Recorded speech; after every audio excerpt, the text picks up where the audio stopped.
After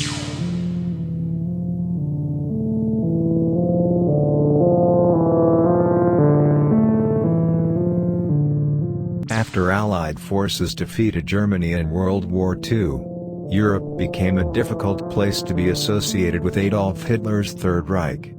Thousands of Nazi officers, high-ranking party members and collaborators, including many notorious war criminals, escaped across the Atlantic, finding refuge in South America, particularly in Argentina, Chile and Brazil. Argentina, for one, was already home to hundreds of thousands of German immigrants and had maintained close ties to Germany during the war. After 1945, Argentine President Juan Perón, himself drawn to fascist ideologies, enlisted intelligence officers and diplomats to help establish red lines, or escape routes via Spanish and Italian ports, for many in the Third Reich. Also giving aid, the Vatican and Rome, which in seeking to help Catholic war refugees also facilitated fleeing Nazis, sometimes knowingly, sometimes not. As thousands of Nazis and their collaborators poured into the continent, a sympathetic and sophisticated network developed, easing the transition for those who came after. While no definitive evidence exists that Hitler himself escaped his doomsday bunker and crossed the ocean, such a network could have helped make it possible. Below, a list of some of the most notorious Nazi war criminals who made their way to South America. Number 1. Adolf Eichmann. What he's infamous for, the world's most wanted Nazi, Eichmann was the architect of Hitler's final solution to exterminate the Jews from Europe. The notorious SS lieutenant colonel masterminded the Nazi network of death camps that resulted in the murder of approximately 6 million people. Eichmann orchestrated the identification, assembly and transportation of European Jews to Auschwitz, Treblinka and other death camps in German-occupied Poland. His path to South America, after World War II ended, Eichmann went into hiding in Austria. With the aid of a Franciscan monk in Genoa, Italy, he obtained an Argentine visa and signed an application for a falsified Red Cross passport. In 1950 he boarded a steamship to Buenos Aires under the alias Ricardo Clement. Eichmann lived with his wife and 4 children in a middle-class Buenos Aires suburb and worked in a Mercedes-Benz automotive plant. How he was brought to justice: Israeli Mossad agents captured Eichmann in a daring operation on May 11, 1960, then snuck him out of the country by doping and disguising him as an El Al flight crew member. In Israel, Eichmann stood trial as a war criminal responsible for deporting Jews to death in concentration camps. He was found guilty after a 4-month trial in Jerusalem and received the only death sentence ever issued by an Israeli court. He was hanged on May 31, 1962. Number 2. Joseph Mengele. What he's infamous for, second only to Eichmann as a target of Nazi hunters. The doctor nicknamed the Angel of Death conducted macabre experiments among the prisoners at the Auschwitz death camp. An SS officer, Mengele was sent at the start of World War II to the Eastern Front to repel the Soviets and received an Iron Cross for his bravery and service. After being wounded and declared unfit for active duty, he was assigned to the Auschwitz death camp. There, he used the prisoners, particularly twins, pregnant women and the disabled, as human guinea pigs. Mengele even tortured and killed children with his medical experiments. His path to South America: after World War II, Mengele spent 3+ years in hiding in Germany. In 1949, with the help of a Catholic clergy member, the Angel of Death fled via Italy to Argentina, where he owned a mechanical equipment shop and remarried under his own name in Uruguay in 1958. The doctor lived in various Buenos Aires suburbs, but after hearing of Eichmann's capture, went underground, first in Paraguay, then in Brazil. How he eluded justice. West Germany had sent an extradition request to Argentina, which dragged its feet, claiming a review was necessary because the doctor's crimes had been political. Nazi hunters pursued him for decades. But Mengele ultimately drowned off the Brazilian coast in 1979, felled by a stroke. Because he had operated under an assumed name in Brazil, his death wasn't verified until his remains were forensically tested in 1985. Number 3. Walter Rauff. What he's infamous for: an SS colonel, Rauff was instrumental in the construction and implementation of the mobile gas chambers responsible for killing an estimated 100,000 people during World War II. According to the United Kingdom's MI5 intelligence agency, Rauff oversaw the modifications of trucks that diverted their exhaust fumes into airtight chambers in the back of vehicles capable of carrying as many as 60 people. The trucks were driven to burial sites, and along the way victims would be poisoned or asphyxiated from the carbon monoxide. After persecuting Jews in Vichy, France-controlled Tunisia during 1942 and 1943, Rauff oversaw Gestapo operations in northwest Italy.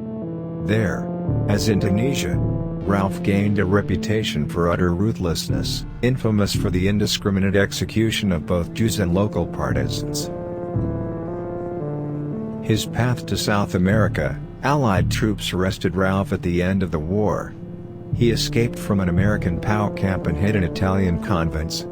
After serving as a military advisor to the President of Syria in 1948, he fled back to Italy and escaped to Ecuador in 1949 before settling in Chile, where he lived under his own name. How he eluded justice. Never captured, Rauff worked as a manager of a king crab cannery and actually spied for West Germany between 1958 and 1962. His whereabouts became known after he sent a letter requesting that his German naval pension be sent to his new address in Chile. He was arrested in 1962 in Chile but freed by the country's Supreme Court the following year. Chilean dictator Augusto Pinochet repeatedly resisted calls from West Germany for Rauff's extradition.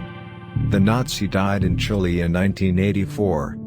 German and Chilean mourners at his funeral gave Nazi salutes and chanted Heil Hitler. Number 4. Franz Stangl.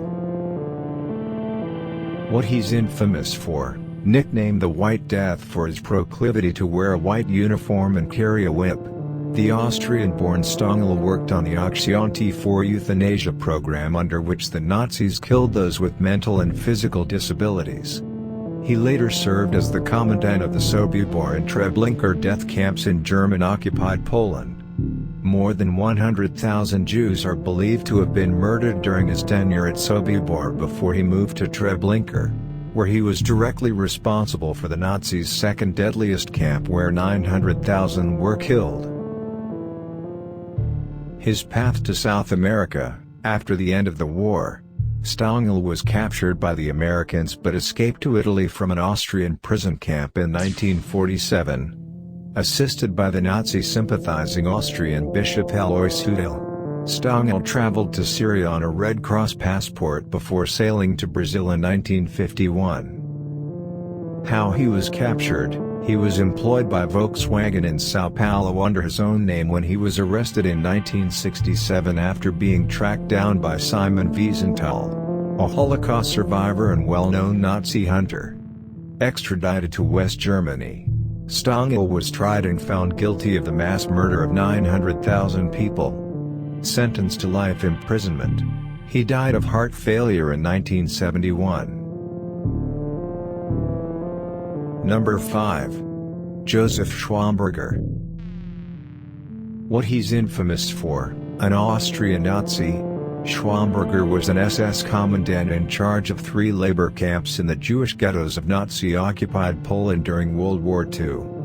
Brandishing a horsewhip and a German shepherd trained to attack people, he arrived in 1942 at the Roswado forced labor camp, where prisoners died by the hundreds, many shot by Schwamberger himself.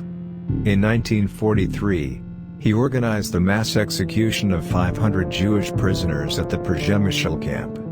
He personally executed 35 people at Przemysl, shooting them in the back of the neck, and dispatched Jews to the Auschwitz death camp. In Mielec in 1944, he cleansed the city of Jews. His path was littered with corpses, said the Nazi hunter Simon Wiesenthal. His path to South America. Arrested in Austria in 1945, Schwamberger escaped to Italy in 1948 and months later arrived in Argentina, where he lived openly under his own name and obtained citizenship. How he was captured, sought by West Germany for extradition in 1973. Schwamberger went into hiding but was eventually arrested by Argentine officials in 1987 after an informant responded to the German government's $300,000 reward. He returned to West Germany in 1990 to stand trial. Witnesses at the trial said they had seen Schwamberger throw prisoners onto bonfires, kill Jews kneeling beside mass graves and slam children's heads against walls because he didn't want to waste a bullet on them.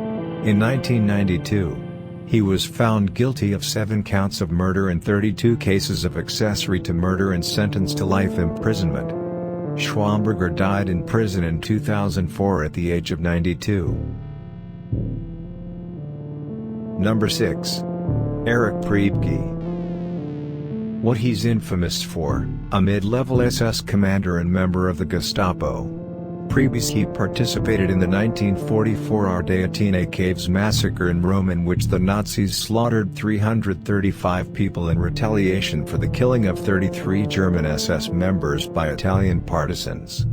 Priebke admitted killing 2 of the Italians, but claimed he was only following orders. Priebke also signed off on the transport of 2,000 Roman Jews to Auschwitz and served as the Nazi go-between with the Vatican.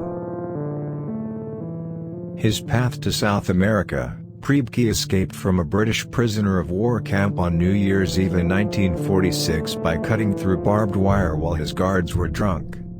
With the help of Bishop Alois Hudel, Priebke fled to Argentina on a falsified Red Cross passport in 1948.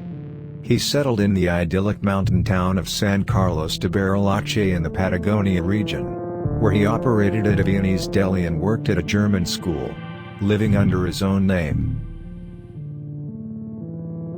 How he was captured: in 1994, Priebke's past was revealed to the world after an ambush interview by ABC newsman Sam Donaldson. As a result of the uproar following the interview, Priebke was extradited to Italy, where he was convicted of war crimes and sentenced to life imprisonment, to be served under house arrest.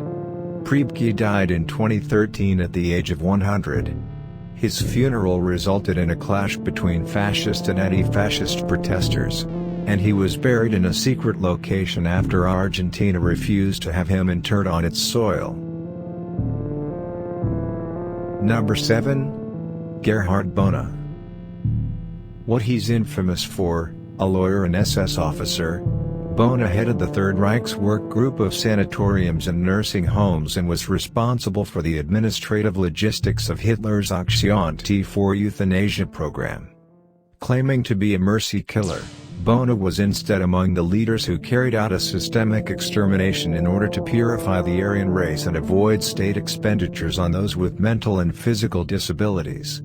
All told, the program killed some 200,000 Germans with incurable diseases, mental illnesses and other handicaps.